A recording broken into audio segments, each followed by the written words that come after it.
Muchas gracias. Vamos a abrir nuestras Biblias a 1 Timoteo, capítulo 4. Vamos a seguir donde terminamos la semana pasada. 1 Corintios, capítulo 4, y hoy vamos a comenzar en versículo 11.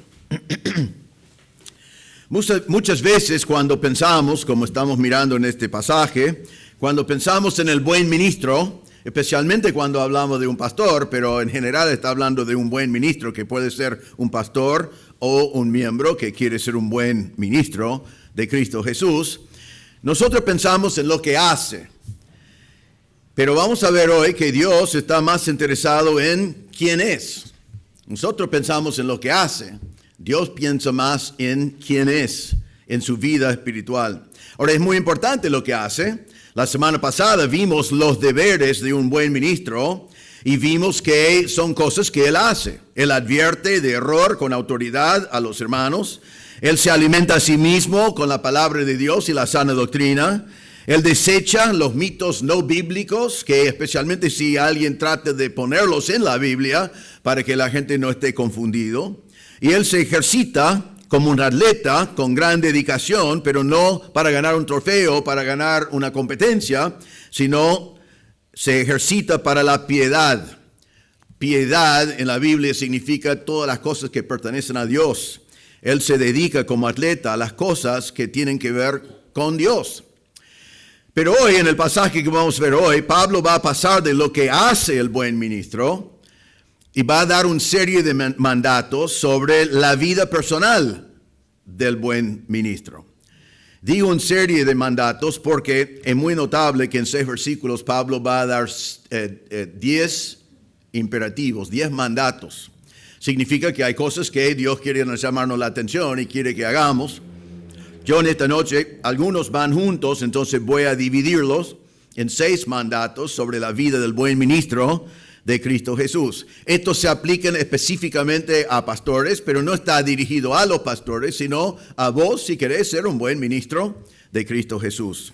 6 mandatos sobre la vida del buen ministro de Cristo Jesús. Vamos a leer comenzando en versículo 11. 1 Timoteo 4, 11. Dice así: esto manda y enseña. No permitas que nadie menosprecie tu juventud, sino sé ejemplo de los creyentes en palabra, conducta, amor, fe y pureza. Entre tanto que llego, ocúpate en la lectura de las Escrituras, la exhortación y la enseñanza. No descuides el don espiritual que está en ti, que te fue conferido por medio de la profecía, con la imposición de manos del presbiterio. Reflexiona sobre estas cosas, dedícate a ellas para que tu aprovechamiento sea evidente a todos. Ten cuidado de ti mismo y de la enseñanza. Persevera en estas cosas, porque haciéndolo asegurarás la salvación tanto para ti mismo como para los que te escuchan. Entonces aquí vamos a ver 6 mandatos, vamos a dividirlo en 6 mandatos, aunque voy a marcar que hay 10 mandatos en este pasaje, que son mandatos no opcionales para toda persona que quiere ser un buen ministro de Cristo Jesús. Ahora, el primer mandato que vamos a ver, que es un grupo de 2, es lo siguiente: el buen ministro gana el respeto de los demás con su ejemplo. El mandato sería ganar el respeto de los demás con tu ejemplo. Ahora, hay 2 mandatos en versículo 12 sobre eso, donde marcamos el hecho de que hay uno negativo y uno positivo, y los 2 producen el efecto de que uno gana el respeto de los demás con un buen ejemplo. En versículo 12, Pablo dice: no permitas que nadie menosprecie tu juventud. Entonces, el mandato para Timoteo es: no dejes que nadie te menosprecie porque eres joven. Ahora, nosotros debemos preguntarnos enseguida, porque creo que ninguno de nosotros queremos que la gente nos menosprecie. Y cuando la gente nos menosprecie, si podemos hacer que no nos menosprecie, creo que haríamos lo necesario para que no nos menosprecian, pero no está dentro de nuestro poder. Si alguien nos desprecia, si alguien no nos da el valor que nosotros pensamos que debemos tener, si alguien no nos respeta, no podemos conseguir que ellos nos respeten por darles un mandato: respétame. Porque el respeto es algo que podían decir: sí, Señor, yo te respeto, pero o nos respetan o no nos respetan. Entonces aquí está Timoteo, siendo un delegado del apóstol Pablo, Y él está enseñando, recibe este mandato, no permites que nadie te menosprecie. Ahora necesitamos ver el contexto de eso y recordarnos de lo que está pasando acá. Timoteo está ministrando y mucho de lo que Timoteo está haciendo está dirigido a los ancianos de la iglesia. Ahora, estos ancianos de la iglesia de Éfeso fueron personas más grandes que Timoteo. También eran personas que ellos antes, en el pasado, habían estado bajo el ministerio de Pablo. Entonces ellos conocieron a Pablo. Pablo era más grande. Sin duda, algunos de ellos se convirtieron con Pablo. Muchos habían aprendido de Pablo. Entonces su lealtad estaba con Pablo. Sabemos también, por lo que dice el libro y lo que hemos visto hasta ahora, que habían falsos maestros en la iglesia. Y algunos de los falsos maestros fueron los mismos ancianos de la iglesia que Timoteo tenía que enfrentar. Y vemos a Timoteo aquí como un delegado del apóstol Pablo, pero siendo un hombre joven. Y vemos que él, siendo un hombre joven, tenía que corregir a estos ancianos que eran con más edad que él y más tiempo también en la iglesia que él. Él tenía que corregirlos. Ahora, esto es algo que se ve muchas veces y todo esto viene juntos en otros lugares también de la Biblia. Tito tenía el mismo problema. Dice en Tito 2:15, Pablo dijo, esto habla, exhorte y reprende con toda autoridad, que nadie te menosprecie. La misma idea que Pablo estaba diciendo, yo quiero que enseñes con autoridad, no permites que nadie te menosprecie a ti y entonces que no escuche el mensaje que estás predicando. Pablo dijo en cuanto a Timoteo cuando escribió a los Corintios, en capítulo 10 de 1 Corintios, versículos 10 y 11, dijo, si llega Timoteo, ven que esté entre ustedes sin temor, pues él hace la obra del Señor, lo mismo como yo. Por tanto, nadie lo menosprecie. Entonces siempre Pablo estaba interesado en que sus delegados, que eran más jóvenes, fueron respetados, porque el mensaje que ellos comunicaron y hablaron con autoridad fue con la autoridad del apóstol, y Pablo quería que ellos fueran escuchados.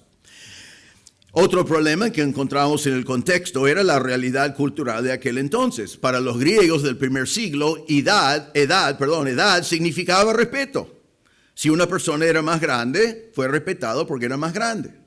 Era así en nuestra cultura también, pero hace muchos años atrás. Hoy en día no es tanto así, que la persona por tener muchos años no es respetado automáticamente. A veces no es respetado porque no sabe manejar un teléfono, ¿no? Y la juventud sí. Pero en esa cultura, el hecho de que uno fue con más años y más experiencia fue de gran valor. Nosotros sabemos que Timoteo fue relativamente joven. Podemos recordar que en Hechos capítulo 16, cuando Pablo lo tomó para el ministerio, dice allí en Hechos 16 que Pablo llegó a Derbe, a Listra, y estaba allí cierto discípulo llamado Timoteo, hijo de una mujer judía creyente, pero de padre griego, del cual hablaban elogiosamente los hermanos que estaban allí, y Pablo los llevó al ministerio. Cuando Timoteo recibe esta carta que estamos estudiando nosotros, era entre 11 y 13 años después de que Pablo llevó a Timoteo al ministerio. Entonces, suponiendo que Timoteo era un joven de alrededor de 20 años, cuando Pablo lo tomó, ahora habrá tenido más de 30 años. Todos calculan más o menos 35 años, algo entre 30 y 40 años. Pero fue joven, relativamente joven, para la autoridad que estaba llevando, y Pablo le dice, no permites que nadie menosprecie tu juventud. Pero déjame decirle lo más importante de la juventud de Timoteo. Lo más importante de la juventud de Timoteo en este contexto es que él fue más joven que los ancianos que él tenía que corregir. Eso fue el gran desafío. Él fue más joven que los ancianos que él tenía que corregir. Vamos a ver la semana que viene, si el Señor permite, en 1 Timoteo 5:1, Pablo dice a Timoteo, no reprendas con dureza al anciano, sino más bien exhórtalo como a padre, diciéndole cómo enfrentar a un anciano, pero no diciendo que no enfrente a un anciano cuando está en error. Entonces, el primer mandato que encontramos es que Pablo dice a Timoteo que nadie te menosprecie. La palabra menospreciar significa despreciar, dar poco valor. Pero vuelvo a decir, ¿cómo podés exigir eso? Timoteo no podía salir y decir, ancianos, vengan acá, no me menosprecian. Ancianos, vengan acá, quiero que me respetan. Ancianos, vengan acá, yo soy joven, pero tienen que respetarme, porque el respeto no funciona así. Uno no puede ganar respeto simplemente por pedir el respeto.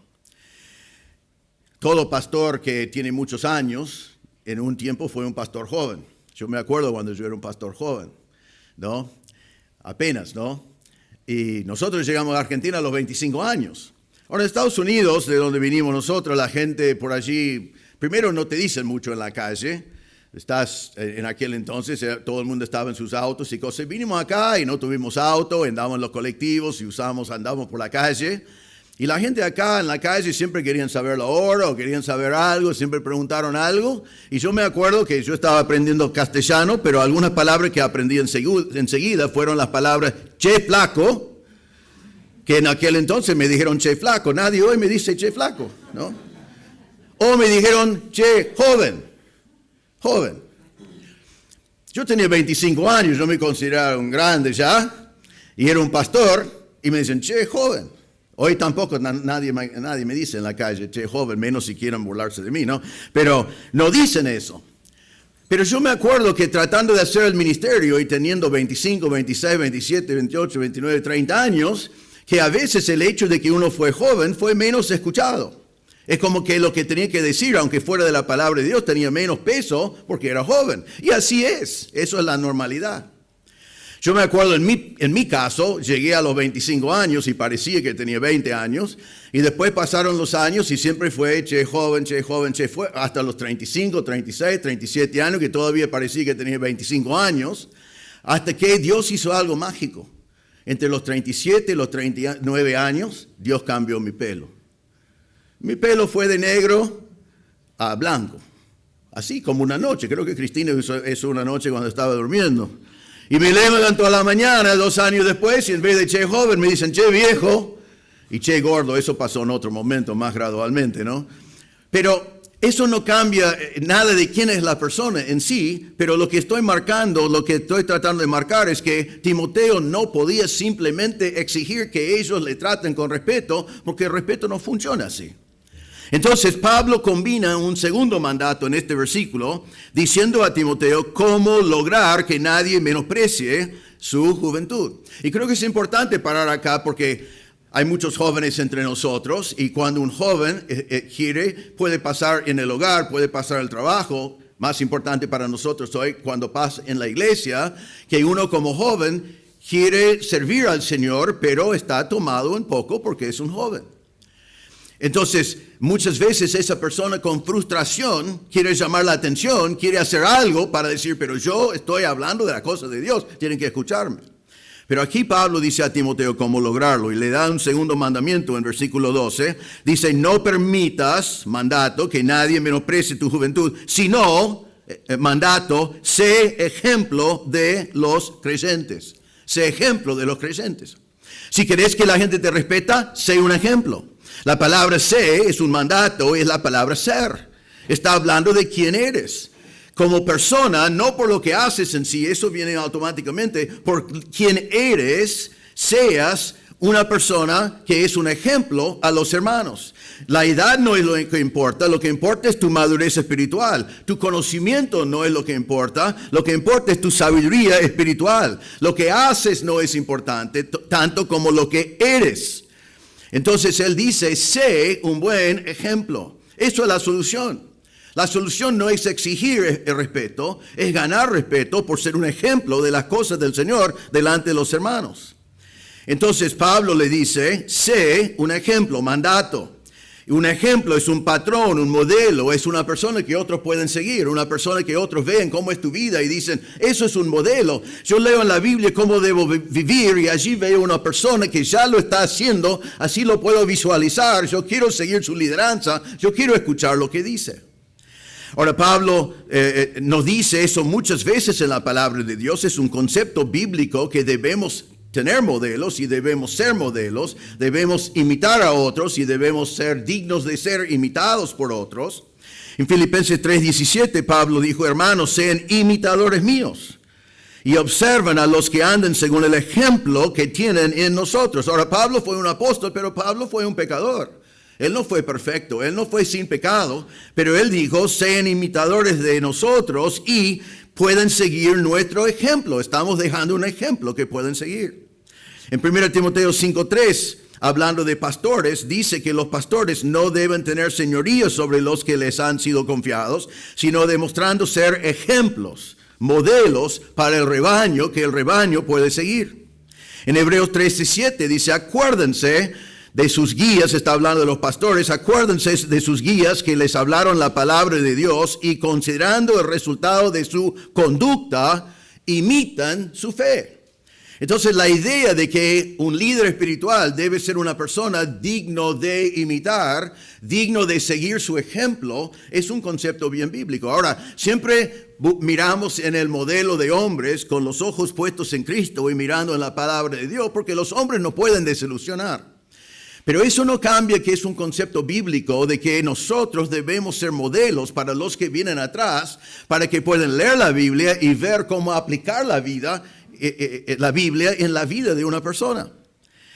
Entonces Pablo dice a Timoteo, sé un ejemplo de unas cuantas cosas que ahora vamos a ver. Y eso es la manera que vas a ganar respeto. Eso es como vas a impedir que ellos menosprecien tu juventud. No importa tu edad, importa tu madurez espiritual. Ahora acá nos va a dar, y vamos a mirarlos rápidamente, 5 disciplinas por lo cual él podía ser un modelo, un ejemplo para ellos. Dice otra vez, mirando en versículo 12, sé un ejemplo de los creyentes en palabra.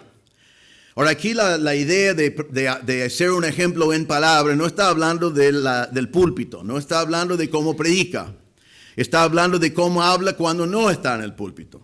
Está hablando de palabras sabias cuando está en la iglesia, cuando está en la comunidad, cuando está en su trabajo, cuando está en todos los lugares donde puede estar. Palabras sabias, palabras maduras, palabras que reflejan la obra del Señor en su corazón. Todas sus palabras. Recuerden que el Señor Jesucristo dijo que desde el corazón salen las palabras que nosotros hablamos. Entonces, es posible fingir en distintos lugares con palabras elocuentes y ciertas cosas así, pero a lo largo de la vida, las palabras salen del corazón y eso revela realmente quiénes somos. A veces, me acuerdo cuando era joven y jugaba fútbol con gente de la iglesia y también invitados, no creyentes, etcétera, etcétera, que a veces alguien dijo una mala palabra. Esperamos que fueran los incrédulos, ¿no? ¿Y qué dijeron? Dijeron, eso me escapó. Como estaban sorprendidos, eso me escapó. Y la idea fue, yo no hablo así, no sé de dónde vino eso. ¿Quién dijo eso? Y cuando yo siempre pensaba, sí, pero ¿de dónde escapó? Escapó de tu corazón. No salió de la nada, vino de acá adentro. Entonces Pablo dice que las palabras son importantes porque reflejan quiénes somos. Entonces sé un ejemplo con tus palabras. Pablo dijo a los Efesios, por tanto, dejando a un lado la falsedad, hablan verdad cada cual con su prójimo, no más de mentiras, hablar la verdad. Efesios 4:29 dijo, no salga de la boca de ustedes ninguna palabra mala, sino solo lo que sea buena para edificación. Entonces Pablo dice, podés ser un ejemplo a toda la congregación con tu manera de hablar. Cuando estás hablando en el lugar donde esté, estás hablando bien, estás edificando, no estás hablando mal con un grupo de hermanos de otro grupo de hermanos, no estás compartiendo de lo que alguien te dijo en consejería, un secreto privado a otras personas, no estás hablando una cosa en un lugar y otra cosa en otro lugar, sino en todas tus palabras estás siendo edificante y siendo un ejemplo para todos los hermanos, así te van a respetar. Él dice que sea un ejemplo en conducta. La palabra conducta a veces es traducido en tu manera de vivir. Toda tu manera de vivir, cómo vivís. Esas dos cosas van juntos, porque como hablo y como vivo deben ser la misma cosa. Lo que hablo debe ser como vivo.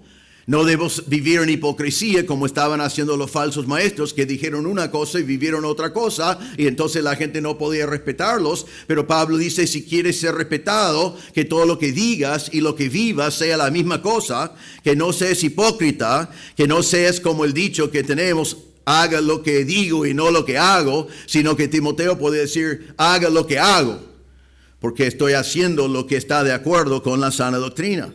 No seas un profesante nomás, sino vivir la verdad de la palabra de Dios. Santiago dice esto en Santiago 3:13. ¿Quién es sabio y entendido entre ustedes? que muestre por su buena conducta sus obras en sabia mansedumbre. Que des el respeto de la gente alrededor en el servicio del Señor, que tu manera de vivir sea una demostración de sabiduría, de entendimiento, y se ve en su conducta. En 1 Pedro 2:12, Pedro dijo, mantengan entre los gentiles una conducta irreprochable, a fin de que en aquello que les calumnien como malhechores, ellos por razón de las buenas obras de ustedes, al considerarlas, glorifiquen a Dios en el día de la visitación. Entonces, tenía que ser un ejemplo en su manera de vivir. En tercer lugar, dice, sea un ejemplo en amor. Amor, aquí en este versículo, es la palabra agape. Significa amor no condicional, amor sacrificial, amor que no está pensando en mí, amor que está pensando en ustedes, amor que está pensando en las personas al cual estoy ministrando. Y vemos la gran importancia en la palabra de Dios de esa clase de amor. Cuando le preguntaron a Jesús cuál es el mandamiento más grande, Él dijo, amarás al Señor tu Dios con todo tu corazón y con toda tu alma y con toda tu mente. Este es el grande y primer mandato. Y el segundo es semejante a esto, amarás a tu prójimo como a ti mismo. Entonces, amor es algo del centro del cristianismo y Timoteo tenía que ser un ejemplo de amor sacrificial, amando a los demás más que amando a sí mismo. Es la marca de un creyente. Jesús dijo a los discípulos, un mandato nuevo les doy, que se amen los unos a los otros. Que como yo les he amado, así también se amen los unos a los otros. En esto conocerán todos que son mis discípulos, si se tienen amor los unos a los otros. Entonces, nosotros conocemos el amor del Señor. Dios nos amó por enviar a su Hijo demostró su amor muriendo por nosotros. Y Jesús dice que todo el mundo debe conocer a nosotros por el amor ágape que nosotros tenemos los unos por los otros. Y Pablo dice a Timoteo, podés ganar el respeto de los hermanos siendo un ejemplo en el amor. Amor no condicional. Amor, Timoteo, que cuando hagas el ministerio no estás buscando aplausos, no estás buscando agradecimiento, no estás buscando fama para ti mismo, sino estás tratando de servir a los hermanos al cual estás hablando. Aún en el caso de corregir a los ancianos. Y Pablo tenía que decir en un caso, 2 Corintios 12:15, él dijo, y yo con mucho gusto gastaré lo mío, y aun yo mismo me gastaré por sus almas. Si les amo más, ¿seré amado menos? ¿Sabe qué significa también? Que Timoteo, para ser un ejemplo, tenía que amar a los que no le amaban a él. A veces tenemos la idea, bueno, yo le amo a fulano porque él me ama a mí. Pero Mengano me odia a mí, entonces no tengo que amarlo. Pero el agape hay que extender también a las personas que no nos aman. Y Pablo dijo, por inferencia acá, algunos no me aman, pero yo les voy a amar igual. Y Timoteo tenía que enfrentar a esos falsos maestros y tenía que hacerlo con autoridad y tenía que hacerlo bien, pero tenía que hacerlo con amor. Tenía que ser un ejemplo en fe. La palabra traducido fe, creo que sería mejor traducido acá, fidelidad. La misma palabra puede ser las dos cosas. Ser un ejemplo de fidelidad, confiabilidad. Cómo nos gusta tener un hombre que cuando nos da su palabra ya sabemos que se va a cumplir. Qué lindo que es tener en el trabajo personas que le podemos delegar algo y saber que lo van a hacer.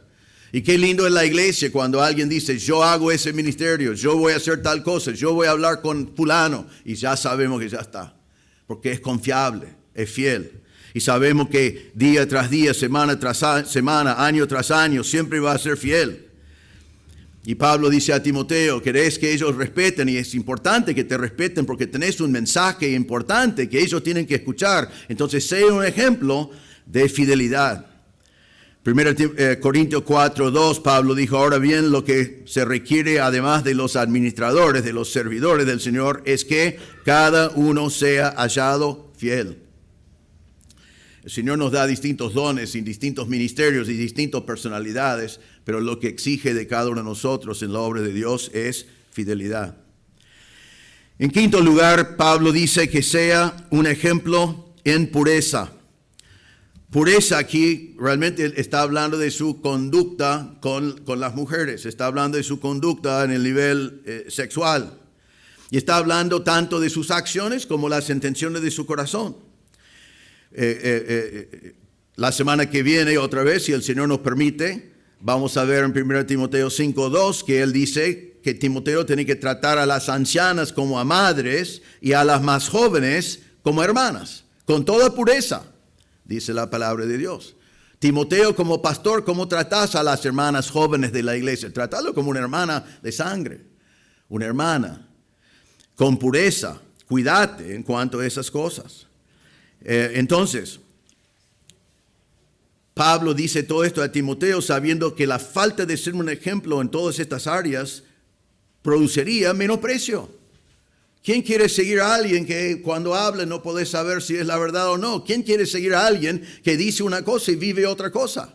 ¿Quién quiere seguir a alguien que ama más a sí mismo que a las personas que está sirviendo? ¿Quién quiere seguir a alguien que no es fiel y no es confiable y no sabes si realmente va a completar lo que está hablando de hacer? ¿Y quién va a seguir a alguien que no está seguro de su pureza? Entonces Pablo dice, no dejes que nadie te menosprecie. ¿Sabes cómo hacerlo? Sé un ejemplo.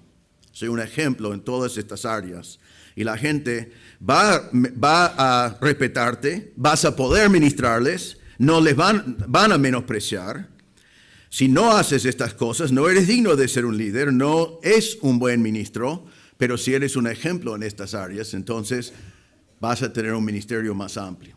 Eso es el primer mandato. Segundo mandato, versículo 12. Segundo mandato de la vida del buen ministro. Versículo 13. Dice, entre tanto que llego, ocúpate en la lectura de las Escrituras, la exhortación y la enseñanza. Segundo mandato, dedícate a las prioridades ministeriales. Está diciendo a Timoteo, como un líder espiritual joven, en este caso un pastor joven, dedícate con fidelidad a tus prioridades ministeriales. No estés desviado en cuanto a esas cosas. Dice, ocúpate, eso es el mandato. Significa prestar atención, dedicarse. Es un verbo presente que significa continuamente esté prestando atención a estas prioridades de tu ministerio. Ahora, ¿cuáles son las prioridades? 3 cosas que se debe hacer en la iglesia siempre. Y esto sirve para muchas cosas, hermanos. Hay que prestar mucha atención a esto porque nos está dando en un versículo las actividades que Dios espera que nosotros hagamos cada vez que venimos a reunirnos como el cuerpo de Cristo. Entonces, 3 cosas. La primera cosa es, ocúpate de la lectura de las Escrituras, la lectura de la palabra de Dios. ¿Saben qué? Dios, obrando con Israel desde el tiempo del Antiguo Testamento, siempre puso como prioridad la lectura de las Escrituras.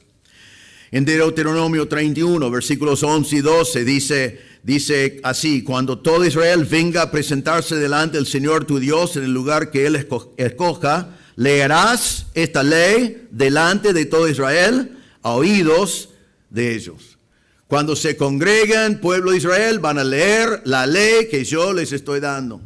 En Nehemías capítulo 8, en el gran avivamiento que ocurrió después de terminar el muro, dice que juntaron a la gente, estaba Esdras, estaban los levitas, y dice que explicaban la ley al pueblo mientras el pueblo permanecía en su lugar. Y leyeron en el libro de la ley de Dios, interpretándolo y dándole el sentido para que entendieran la lectura. Dice que tomaron una gran parte del día escuchando la lectura de la palabra de Dios. Encontramos en el tiempo de Jesús que eso ya fue la costumbre en la sinagoga. En Lucas capítulo 4 dice, Jesús llegó a Nazaret donde había sido criado y según su costumbre entró en la sinagoga el día de reposo y se levantó a leer. Le dieron el libro del profeta Isaías y abriendo el libro halló el lugar donde estaba escrito y él leyó y habló de sí mismo. Pero ¿qué dice allí? Que el día de reposo fue a la sinagoga y fue la costumbre leer y lo que leyeron fue la palabra de Dios y él leyó. En Hechos 13:15, hablando del ministerio de Pablo en la sinagoga, dice, después de la lectura de la ley, los profetas, los oficiales de la sinagoga les mandaron a decir, hermanos, si tienen alguna palabra de exhortación para el pueblo, hablan. Entonces leyeron la palabra de Dios en la sinagoga y después hablaron. Aquí Pablo está diciendo a Timoteo que en la iglesia también sigue la misma costumbre que era para Israel y era para la sinagoga, también es el mandato para la iglesia de Cristo, de leer la palabra de Dios. Ahora es muy importante eso, porque la lectura y lo que dice acá de la palabra de Dios es cada vez menos común en las iglesias alrededor nuestro. Podés observar acá que cuando le da prioridad de ministerio, dice, entre tanto que llego, ocúpate en la lectura de las Escrituras, la exhortación y la enseñanza. No dice nada del equipo de alabanza, no dice nada de la máquina de humo que algunas iglesias tienen, no dice nada de las luces que muchas iglesias tienen, no dice nada del show que muchas iglesias tienen, sino dice la lectura de las Escrituras. Ahora, hay muchas personas hoy que y todo alrededor es así, que disminuyen la lectura y la prédica de la palabra de Dios. Tengo compañeros en el ministerio que me han dicho, no podés tener una iglesia que va creciendo basado en la prédica de la palabra de Dios, es imposible. Porque la gente está acostumbrado al multimedia, están acostumbrados a entretenimiento, están acostumbrados a tantas cosas. No podés mantener su interés predicando un mensaje de más de 15 minutos. Entonces, disminuyan la palabra de Dios y dedican su tiempo a hacer un show. Y realmente, he estado en iglesias que usan la Biblia y antes era muy parecido a nosotros, donde comienzan cosas y realmente las luces comienzan a hacer, bailan las luces, ¿no? Y después sale el humo y comienza el baile y están haciendo todo un show. Pero no veo nada de eso aquí. Sino dice, desde aquel entonces hasta el día de hoy, ocúpate en la lectura de las Escrituras. Cuando vino la reforma, una de las cosas más importantes de la reforma, más simbólico, es que pusieron la palabra de Dios en el medio de los lugares de reunión, diciendo el centro de nuestra adoración y nuestra reunión es las Escrituras, tal cual como dice acá. Pablo dijo a Timoteo en 2 Timoteo 4:2, predica la palabra, inste a tiempo y fuera de tiempo, predica la palabra. Es la palabra que cambia vidas, es la palabra que tiene poder, es la palabra que revela quiénes somos, es la palabra que nos dice quién es nuestro Señor, es la revelación de Dios. Entonces Pablo dijo, ocúpate de la lectura de la palabra de Dios. En Apocalipsis 1:3 dice, bienaventurado el que lee y los que oyen las palabras de la profecía y guardan las cosas que están escritas en ellas. La palabra de Dios, bienaventurados los que lo leen, los que lo aplican. Es poderoso, Hebreos 4:12 dice, porque la palabra de Dios es viva y eficaz, más cortante que cualquier espada de dos filos, penetra hasta la división del alma y del espíritu, de las coyunturas y los tuétanos, y es poderosa para discernir los pensamientos y las intenciones del corazón. Eso es la palabra de Dios. No es el show y no es la persona que está en el púlpito, es la palabra de Dios. Nosotros venimos y nos sentamos siendo creyentes con corazones que la palabra de Dios dice que son corazones engañosos. Nosotros necesitamos que la palabra de Dios revela nuestros corazones a nosotros mismos. Nos revela lo que es nuestro corazón y nos da la solución para lo que puede estar mal en nuestro corazón. Es lo que discierne los pensamientos y las intenciones del corazón y es poderoso como una espada de dos filas. Entonces, la palabra de Dios.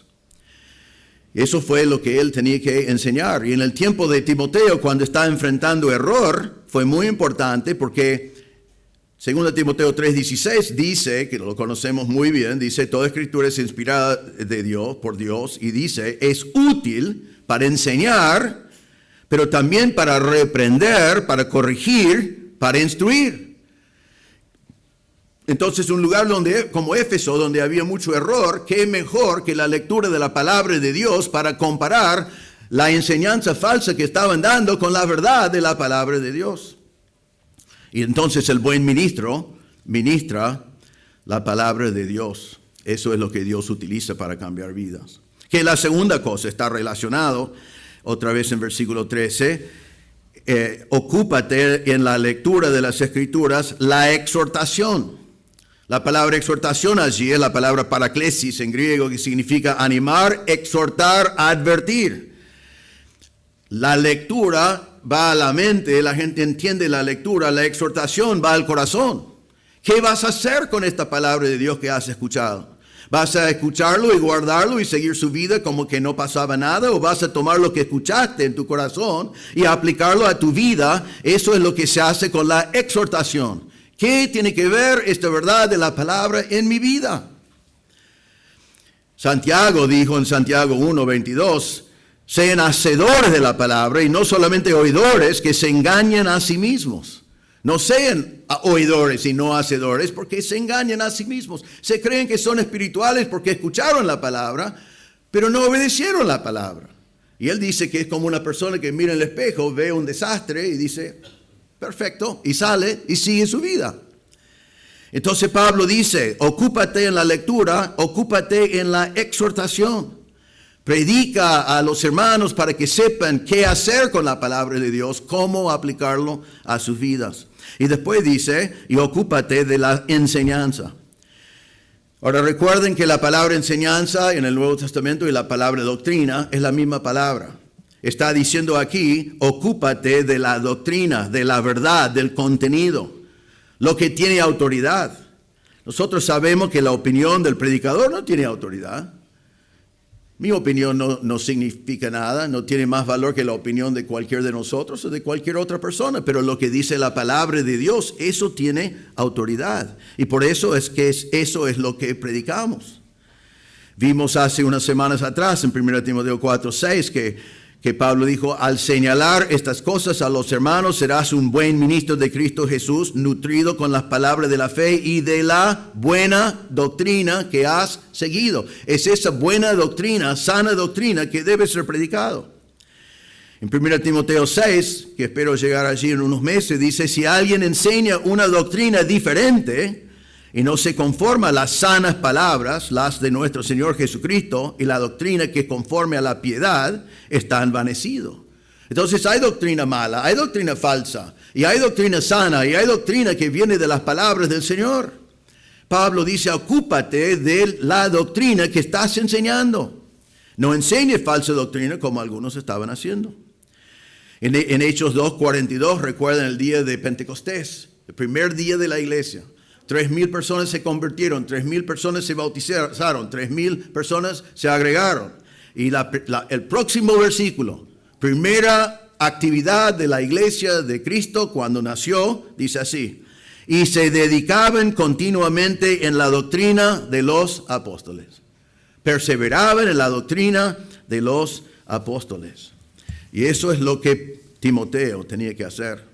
Hermanos, esas son 3 cosas que deben pasar en cada una de nuestras reuniones. Si más adelante algún día, acá 30 años, 40 años, ustedes que son más jóvenes y están todavía, si el Señor no ha venido, y cuando alguien dice, mire, vamos a achicar, disminuir, hacer menos importante la parte de la palabra de Dios para que podamos hacer estas otras cosas que la gente quiere más, esté preocupado. Orad, enfrentadlo. Es la palabra de Dios que es el centro de la reunión. He visto en muchos lugares, y alabanza al Señor es bueno. Nos reunimos también para adorar al Señor y alabar al Señor.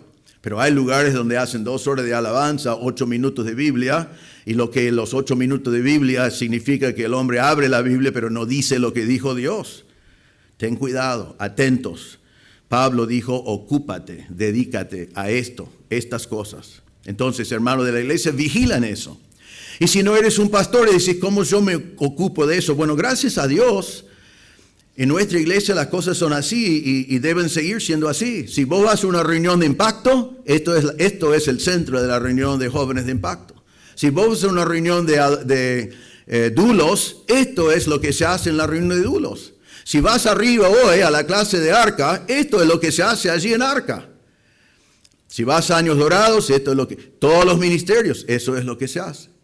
Obviamente hay comunión, hay lindas cosas, hay otras cosas, pero este es el corazón. Entonces el buen ministro se cuida de estas cosas. Tercer mandato, versículo 14. El mandato es, no seas negligente con el uso de su don. No seas negligente con el uso de su don. Dice, no descuides el don espiritual que está en ti, que te fue conferido por medio de la profecía con la imposición de manos del presbiterio. Acá hay muchas cosas que podemos hablar y voy a tratar de mantenerlo sencillo porque Pablo quería comunicarlo en forma sencilla. Hoy en día la gente ha agregado muchos conceptos a esto, que podríamos dedicar una hora a eso, pero quiero mantenernos en lo posible en lo que Pablo realmente estaba diciendo. El mandato acá es: Timoteo, tenés por lo menos un don espiritual, no seas negligente en el uso de ese don. Él dice que es un don que está en ti. Timoteo, ya está en ti. El don está en ti. Ya lo tienes. Algún día vas a rendir cuenta por cómo lo usaste. Así que no seas negligente. Es un don. La palabra don aquí es la palabra carismata, que significa un don de gracia. Fue un regalo que Dios le dio a Timoteo para ayudarle en su ministerio.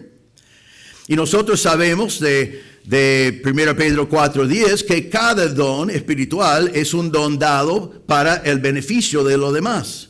1 Pedro 4:10 dice: según cada uno ha recibido un don, úsele sirviéndose los unos a los otros como buenos administradores de la multiforme gracia de Dios. Entonces Pablo está diciendo: Timoteo, tenés un don. Ya está, ya lo tenés. Es un regalo de Dios por gracia. Es para el beneficio de los demás. No seas negligente. Imagínate que Timoteo pase toda la vida ministrando y no usa su don. Y algún día está en el tribunal de Cristo y el Señor dice: ¿y tu don? No quería tomar el tiempo para entender los dones, ¿no? Me mareaba un poco con los dones. No sabía cuál tenía. Si el Señor le dio un don, era para ser usado. Ahora, en el caso de Timoteo, que es un poco diferente de nosotros, hay claras evidencias de su don. Pablo dice primero que está en ti, ya lo tenía. Y después dice que en el caso de Timoteo, esto no te va a pasar a ti, pero en el caso de Timoteo, su don fue confirmado por profecía. Dice allí en el versículo: no descuides el don espiritual que está en ti, que te fue conferido por medio de la profecía. Esa frase significa que tú sabes muy bien que tenés un don porque fue profetizado. La Biblia no nos dice cuándo, no nos dice cómo. Lo que tenemos es lo que dice acá. No queremos agregar nada ni sacar nada, pero fue profetizado por medio del Espíritu Santo que Timoteo tenía un don, y aparentemente cuál don o dones tenía. Quizás fue como en Hechos capítulo 13, cuando los líderes de la iglesia estaban ministrando y el Espíritu Santo dijo: apartadme a Pablo y Bernabé para el ministerio al cual los he llamado. Eso fue el Espíritu Santo interviniendo en forma especial para dar dirección, para enviar los misioneros. Parece que algo así pasó con Timoteo. Entonces Pablo dice: Timoteo, fue profetizado de tu don. Una revelación directa de Dios en cuanto a tu don. Quizás acompañaba su delegación como un delegado apostólico. Ahora, hoy en día el Señor no lo hace en esa manera, pero igualmente nos da un don y nos da el don para usar, y es nuestra responsabilidad no ser negligentes con el don, sino es tu responsabilidad y mi responsabilidad estudiar lo que la Biblia dice sobre los dones, ver cuáles dones son vigentes todavía, como el don de enseñanza, el don de servir, el don de presidir, el don de administrar, el don de dar, el don de misericordia. Y seguramente no estoy tratando de dar una lista completa. Necesito mirar en esos dones en la Biblia, entender cuáles son esos dones en la Biblia, ponerme en el ministerio y discernir cuál es el don espiritual que el Señor me ha dado.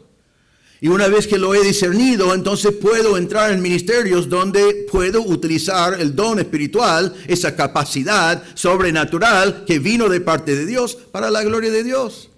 Pero hermanos, no podemos algún día estar en el tribunal de Cristo y decir: mucho lío estudiar los dones y no me importaba tanto y que estaba ministrando como pude. Porque el mandato aquí al buen ministro de Cristo Jesús es: no seas negligente con el don que el Señor te ha dado.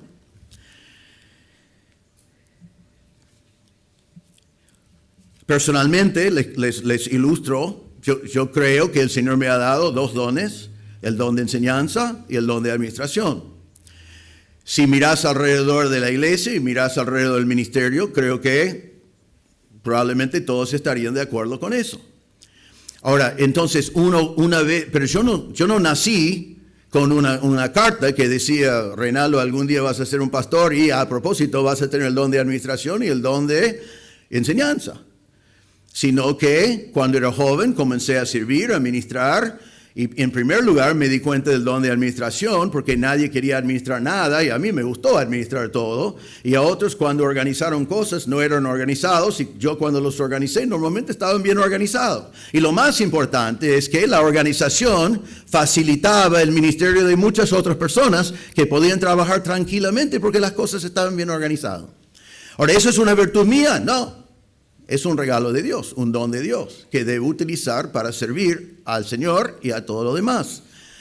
Pero tuve que estudiar los dones, saber cuáles fueron, estar ministrando para descubrir cuál don espiritual tuve. Más adelante llegué a la conclusión que el Señor me ha dado por su gracia también el don de enseñanza. Pero tampoco sabía eso desde el momento de nacer. Tuve que enseñar. Y la mejor prueba si uno tiene don de enseñanza es si cuando enseña la gente entiende de lo que está hablando, ¿no? Si uno dice, yo enseño, ¿y qué entendió la gente? No entendió nada, pero mi enseñanza fue fabulosa.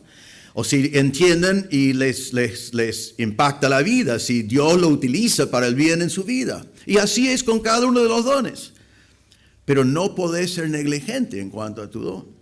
Ahora, después Pablo dice que no solamente estaba en él y fue confirmado por profecía en el caso de Timoteo, sino dice que fue acompañado con las manos del presbiterio. Dice, con la imposición de manos del presbiterio. ¿Qué es el presbiterio? El presbiterio fue el cuerpo de pastores. La palabra presbiterio significa ancianos. Fue el nombre que usaban para los ancianos de Israel y después fue el nombre usado aquí para el cuerpo de pastores de las iglesias en aquel entonces. Entonces, ¿qué está diciendo? Cuando impusieron las manos, ¿pasaron algo mágico? No dice eso, no hay ninguna inferencia a algo así, sino los ancianos impusieron las manos probablemente cuando Timoteo fue ordenado para el pastorado, nombrado un delegado apostólico, y dijeron, nosotros reconocemos tu ministerio y nosotros autorizamos que salgas a usar tu ministerio en el nombre del Señor. Tenía la aprobación de la iglesia, tenían la afirmación de la iglesia. ¿Y sabe qué? En el contexto de este pasaje es indudable que algunos de los ancianos que habían reconocido el don de Timoteo con la imposición de manos fueron los mismos ancianos que él ahora estaba corrigiendo. Entonces Pablo está diciendo, tenés el don, fue profetizado tu don, fue reconocido por tu iglesia el don. Entonces, Timoteo, utiliza tu don. Podemos especular de cuál don tenía Timoteo y es interesante eso, pero no ayuda con lo que Pablo está diciendo aquí. Así que vamos a dejar eso al lado, pero lo importante es no seamos negligentes con el don que el Señor ha dado a cada uno de nosotros. Si eres creyente, por lo menos un don espiritual tenés. Hay que usarlo para el beneficio de los hermanos y que no seamos negligentes. 4 mandatos. Versículo 15. Y es otro mandato que viene con 2 mandatos. El mandato es que seas diligente para crecer. Seas diligente para tu crecimiento. Versículo 15 dice, reflexiona sobre estas cosas. Dedícate a ellas para que tu aprovechamiento sea evidente a todos. Así, primer mandato bajo este mandato, seas diligente para crecer. El primer mandato es reflexiona. ¿Qué significa sé diligente? Es un mandato. Sé diligente para reflexionar sobre estas cosas. La palabra significa, bueno, vamos a comenzar con estas cosas. ¿De qué cosas? Todo lo que estamos viendo en este libro. Todo lo que hemos visto últimamente, que la iglesia es columna y baluarte de la verdad, que hay doctrina sana que se debe enseñar y hay que enfrentar doctrina incorrecta, la necesidad de ejercitarte a la piedad, la importancia de la lectura de la palabra de Dios, todas estas cosas, él dice, reflexiona sobre estas cosas. ¿Qué significa? Pensad en estas cosas, meditad cuidadosamente en estas cosas, pensad constantemente en estas cosas, fijad estas cosas en tu mente. Tenga en cuenta, vaya después de escuchar las predicaciones y pensad qué significa todo esto, qué importancia tiene estas cosas. Entonces, reflexiona, sé diligente en pensar en todas esas cosas y después, segundo mandato aquí, dedícate a ellas.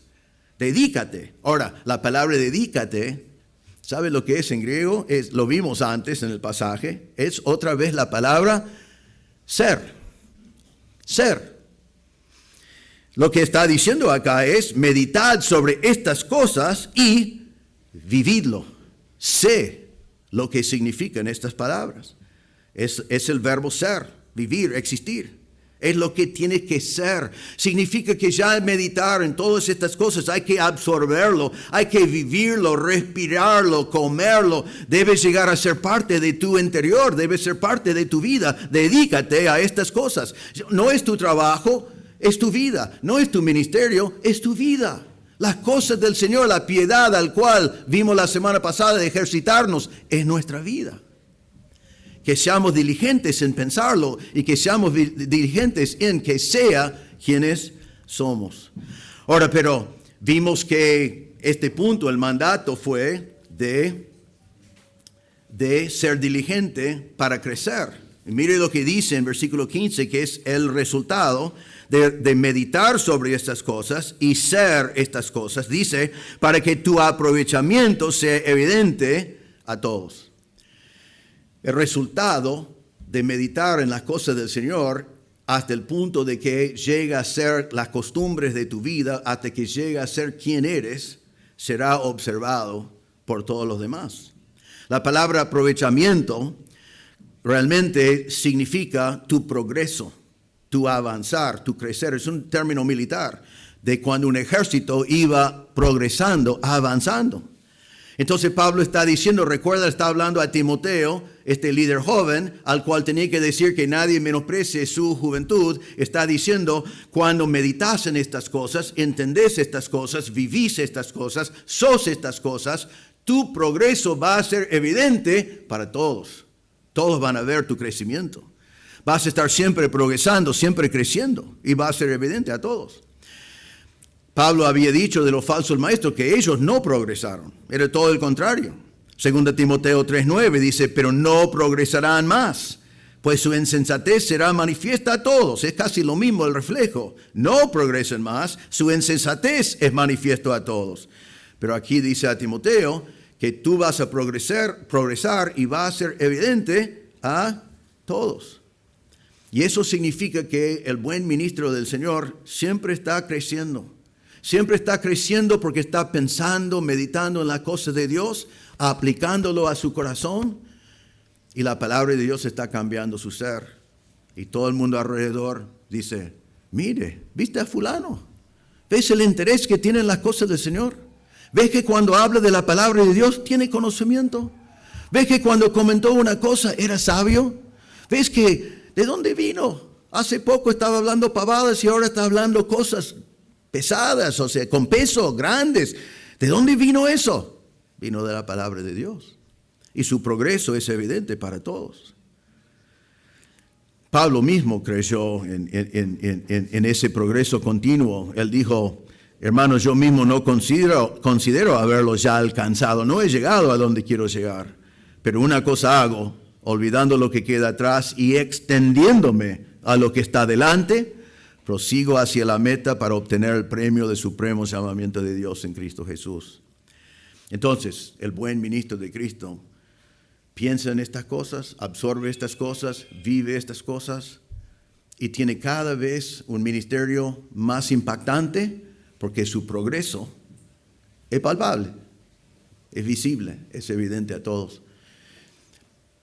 ¿Querés que el Señor te utilice? No exiges respeto, sino vivís así. Y vas a ver que la gente va a venir a vos a pedir consejos. Quinto mandato, versículo 16. Ten cuidado, bueno, eso es el mandato. Ten cuidado. Ten cuidado. ¿Qué significa? Presta atención. Tener en cuenta, cuidarse. Ahora, él dice de tener cuidado de dos cosas, pero es un mandato. Ten cuidado, presta atención a esto. Primero, ten cuidado de ti mismo. Y después va a decir, ten cuidado de la enseñanza o de la doctrina. Ten cuidado de ti mismo, ten cuidado de la doctrina. Pero es interesante que antes de la doctrina, él dice al buen ministro, ten cuidado de ti mismo. Es muy importante para el siervo del Señor que no se olvide de alimentarse espiritualmente. Ustedes que han viajado en avión o que han visto una película donde viajan por avión, ves que antes de despegar te dan un anuncio y te dicen que si pasa algo malo va a bajar de arriba una máscara que tiene oxígeno y qué sé yo, y que tenés que ponerlo y todo eso.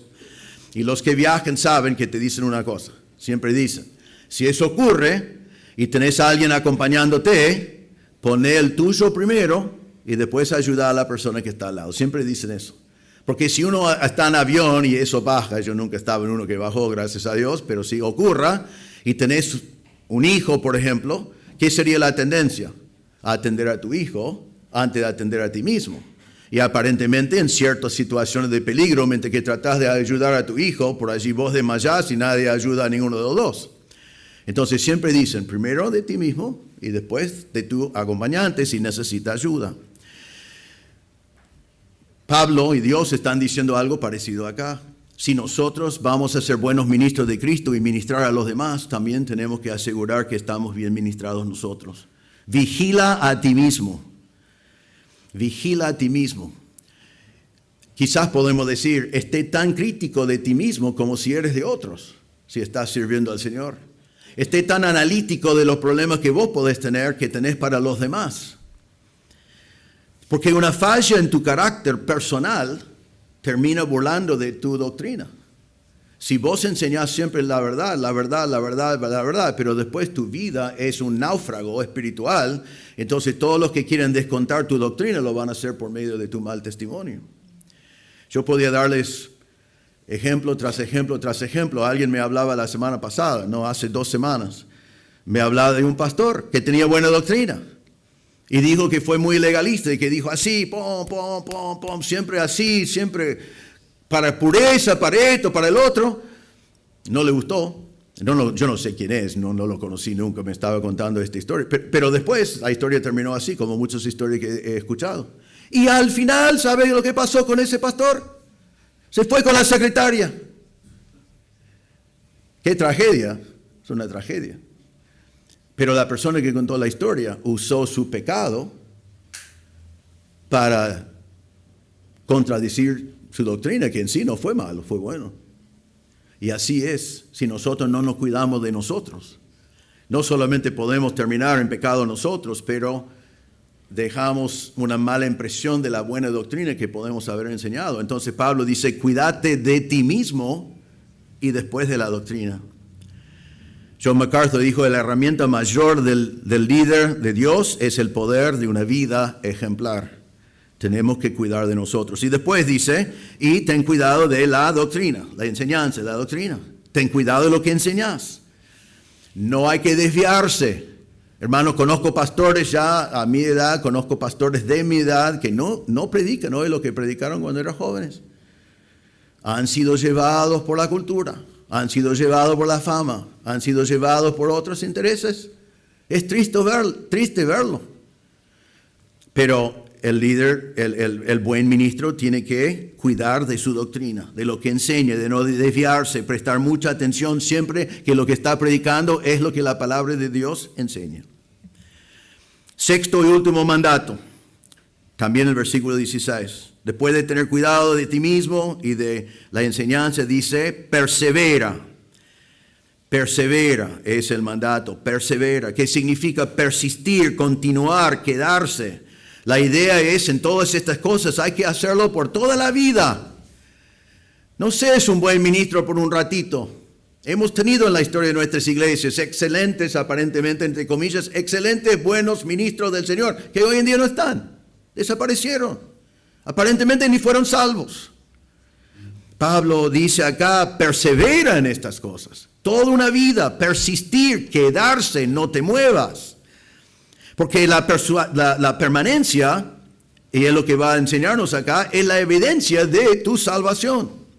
Vamos a mirar lo que dice, y otra vez es algunas palabras que pueden ser complicadas, pero lo voy a enseñar en la forma más sencilla posible y tratar de ver lo que quería decir Pablo. Dice, persevera en estas cosas, porque haciéndolo asegurarás la salvación.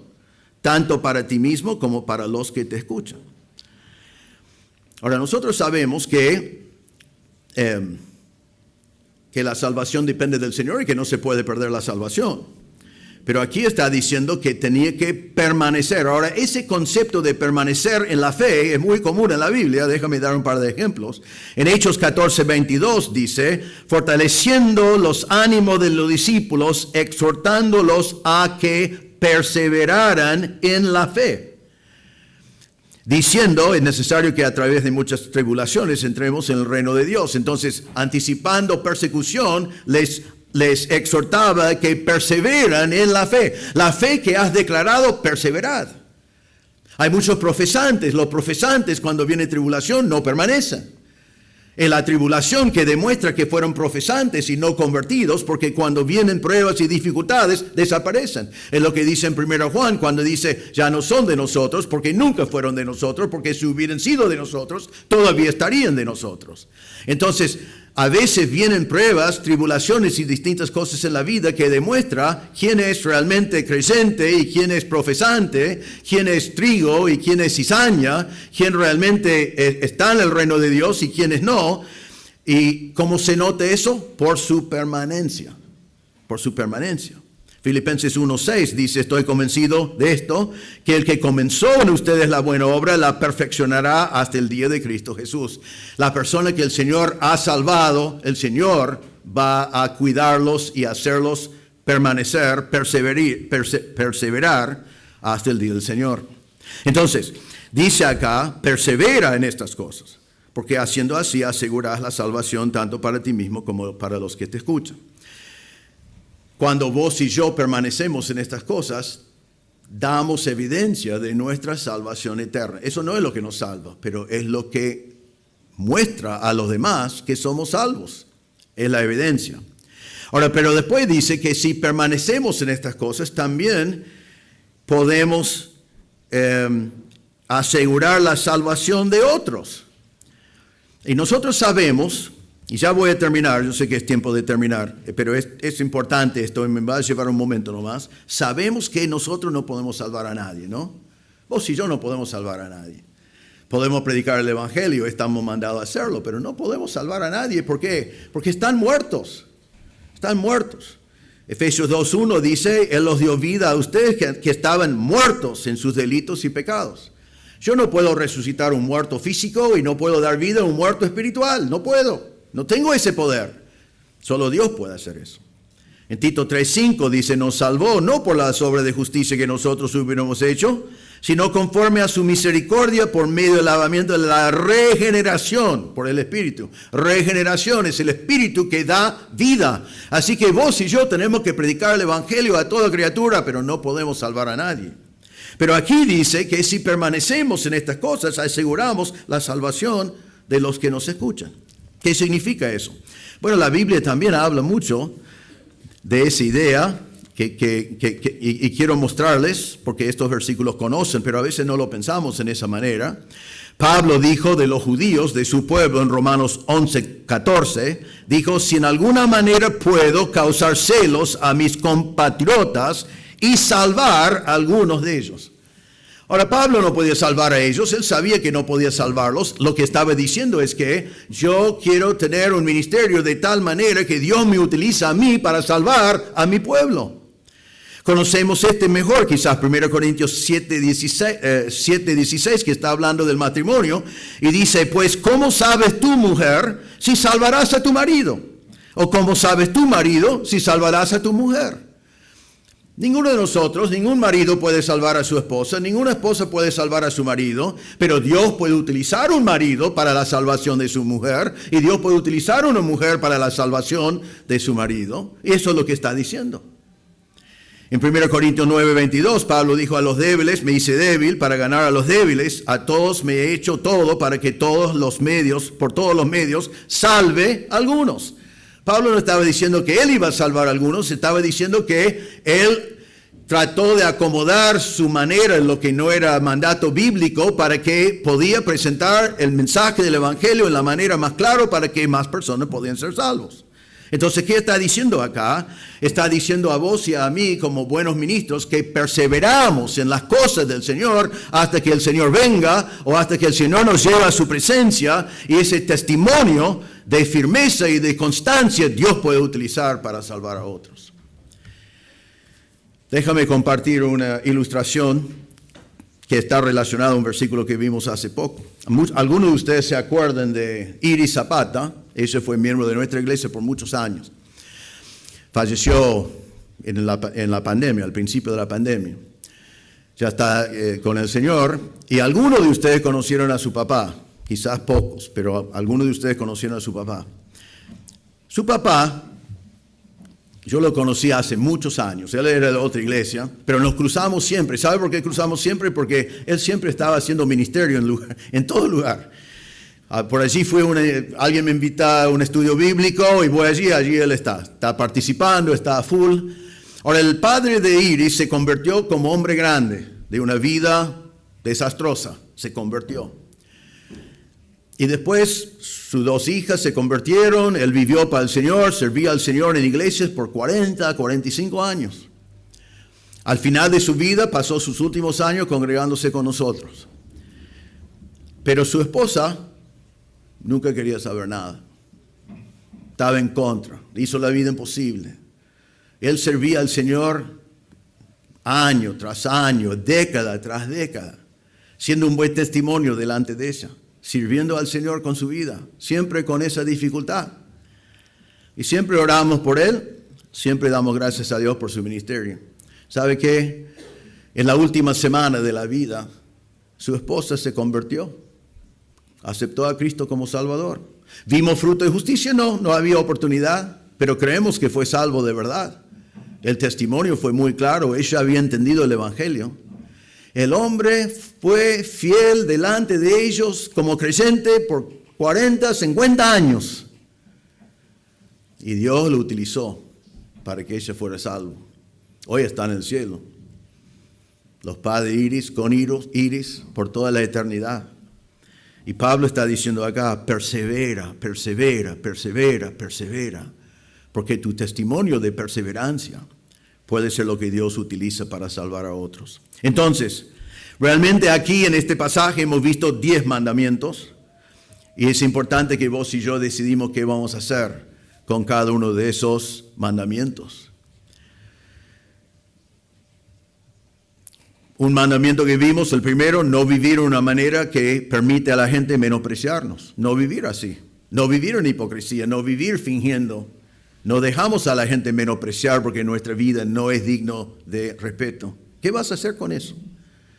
Sé un ejemplo, un patrón a los hermanos en todas estas áreas. Es un mandato para vos y para mí si queremos ser un buen ministro de Cristo.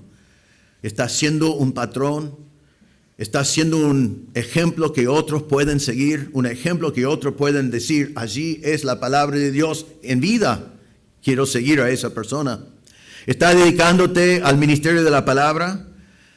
Vigilando el púlpito que sea así, vigilando que sea así en nuestra iglesia, siendo así en el ministerio donde tú trabajas y dando también importancia a la lectura de la palabra en tu propia vida. No ignores tu don. ¿Qué estás haciendo con tu don? Si eres creyente, tenés un don en ti. ¿Lo estás usando? ¿Lo has identificado? ¿Estás ministrando a otros por medio de tu don? Hermano, no seas negligente en eso. No llegues al tribunal de Cristo diciendo, Señor, fui ignorante, porque no quería escudriñar las Escrituras para ver qué dice la palabra de Dios sobre mis dones que yo necesito usar para la gloria de Dios. Sé diligente en vivir. Sé diligente en vivir en una manera donde siempre estás progresando. Estás progresando, estás siendo diligente con esas cosas. Los que están alrededor pueden ver que conoces mejor las Escrituras hoy que la semana pasada, que estás aplicando mejor la palabra de Dios que la semana pasada, que estás progresando en tu vida espiritual. Vivid y respires estas cosas. Que sea tu vida.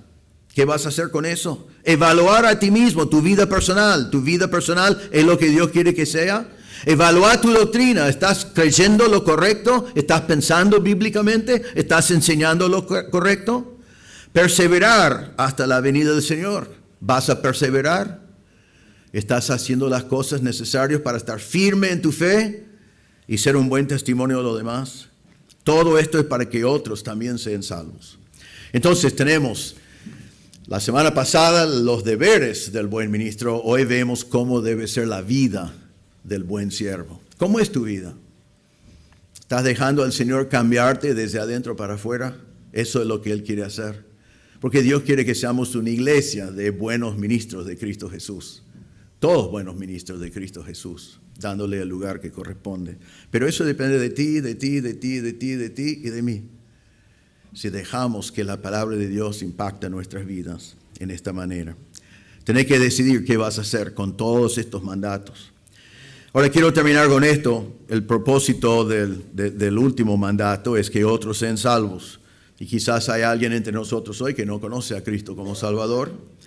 Y quiero terminar por decirles que si estás aquí en esta noche y no sabes si vas al cielo o no, no sabes si tenés vida eterna o no, puedes salir de aquí sabiendo. Porque no depende de ti. Si dependería de ti, estarías perdido para siempre. Pero Cristo murió en la cruz y Él hizo un trabajo completo. Él murió por todos tus pecados. Y Él resucitó en victoria sobre el pecado y sobre la muerte. En Efesios 2, 8 y 9 dice: porque gracia, ustedes han sido salvados por medio de la fe, y esto no procede de ustedes, sino que es don de Dios, no por obras, para que nadie se gloríe. Si dependés de obras, estarás perdido. Si dependés de la religión, estarás perdido. Porque dice que la salvación es por gracia, que significa que es gratuito. Cristo lo compró con su sangre, pero para ti y para mí es gratuito. Y dice que es por fe. No es por obras, es por fe, es simplemente por creer. Creer que eres pecador, creer que necesitas de un Salvador, creer que Jesús es Dios y que Él murió en tu lugar y llevó sobre Él la ira de Dios contra tus pecados, creer que Cristo resucitó para darte vida. Si no conoces a Cristo como Salvador, Dios está presente, Él puede ver tu corazón. Habla con Dios, confesá tu pecado, ponga tu fe en Cristo. Él te salvará. Porque Cristo ya hizo la obra suficiente para cubrir todos tus pecados. Oremos. Señor, te damos gracias por decirnos hoy, por explicarnos hoy cómo tú quieres que sean nuestras vidas los que queremos ser buenos siervos de Cristo Jesús. Pedimos, Señor, que podamos reflexionar sobre estos mandatos. No son sugerencias, son cosas que nos mandas a hacer, que nos mandas a ser, que seamos de acuerdo con lo que tu palabra nos dice. Pedimos, Señor, que lo tomamos muy en serio y que dejamos que tú cambies nuestras vidas desde adentro para afuera y que llegamos a ser los buenos ministros que tú quieres que seamos. Pedimos que tus mandatos obren en nuestros corazones en esta semana y por el resto de nuestras vidas. Pedimos que si hay alguien presente sin Cristo, que tu Espíritu Santo le trae sobre él en este mismo momento la convicción de su pecado y la necesidad de un Salvador, y pedimos que hoy podía poner su fe en el Señor Jesucristo y su obra en la cruz a su favor. Pedimos todo en el nombre del Señor Jesús. Amén.